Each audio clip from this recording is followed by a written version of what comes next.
I like how casually, in this episode of Log Horizon Season 2, that Shiroi revealed that Tetra was a boy. I like how casual that was in this episode. Like, it was just so damn quick, and it was just so casual in this episode that I did not know what to think. Like, what the fuck? Like, okay, here's the thing. When Tetra first got introduced, I remember, in my title, I remember my fucking title. I said, oh, that's a kawaii girl or whatever. I said that in my fucking title! In my title! I said that shit in my review title. And I got told that it was possibly a trap, or hinting at a trap. And then this comes, and I'm like, you fucking, oh my god, oh my god, oh my god. So, Tetra's a fucking trap, so how? How? I'm guessing it's the same thing to do with Akatsuki. Like, I mean, we do know Akatsuki was a boy at the start of Season 1. Because, you know, she selected a male avatar. So, I'm guessing maybe Tetra's the same way as Akatsuki. You get what I'm saying? Maybe, like, he selected a girl avatar instead of a male avatar. I mean, there is a lot of people that do that in MMOs. I mean, they'll select a female character even though they're a guy, and so to see this aspect, I mean, it's kind of realistic.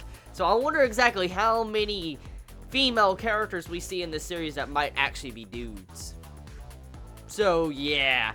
And now, besides that, okay, besides the overall interesting twist to that element, this episode pretty much is like the happy-go-lucky episode, like the final, like, ribbon on this arc, right quick. Because, I mean, this episode, just, like, half of it is to show that the progression that they've all went through the entirety of this arc, going to the dungeon, dealing with the royal guard that was, you know, making havoc across the entire town of Akiba. So, overall, this half of this episode was used just to show the progression of what they've accomplished so far. The first half pretty much actually lets us know Shiroi's goal. His actual goal he set out to accomplish since the entirety of Season 2 so far. His goal was to go to this, like, you know, dungeon, and we knew he was wanting to get gold, like millions of gold, pretty much. We knew he wanted gold, but we found out why he wanted financial backing and gold in this episode.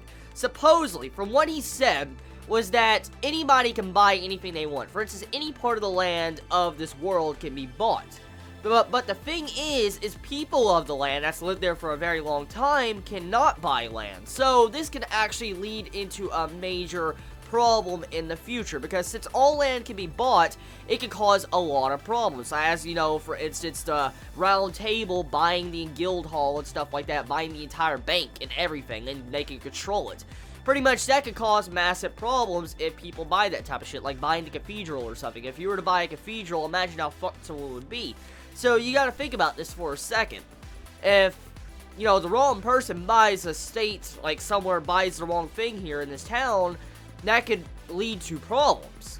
And so what Shiroi is trying to do is to where he's going to try to buy all the property around the town and on the town and everything, and then he's going to make a contract, break the contract, pretty much like fulfill it, and he's going to return the land back to the actual, like, land, pretty much, like the actual owners of the land, like where you cannot buy the land again, and the land belongs to no one.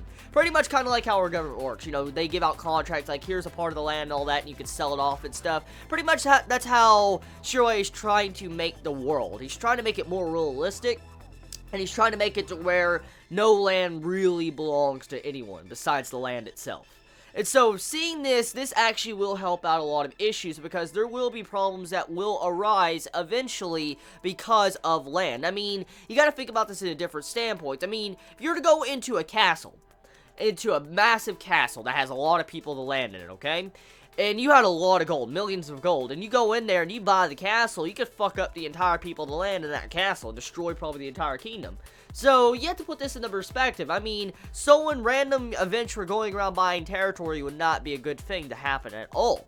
And so, Shiroi is thinking about the best possible outcome for the entirety of the future, not just for the adventurers, but for the people of the land. So, that right there, very smart. I love that. Shiroi, fucking badass, and this is why I love Log Horizon, because it uses economics, and economics, fangasm, dude. I fucking fangasm when I see shit like that. Like, dude, reminds me of Spice Wolf.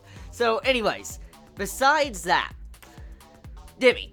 I actually want to talk about Demi real quick. So Demi, I did talk about it much last week because I didn't know what to think about it, but Demi has this girl, this people of the land that he talked to last week, and it seems like she's a supporting figure for his character. In this episode, we see her once again, and he clearly, I'm guessing, is staying with her or something, because he was just telling his entire story of what he told, you know, Shiroi, for instance, like, oh, I made sure to acknowledge me and say my name and stuff like that, like Walter White, say my name!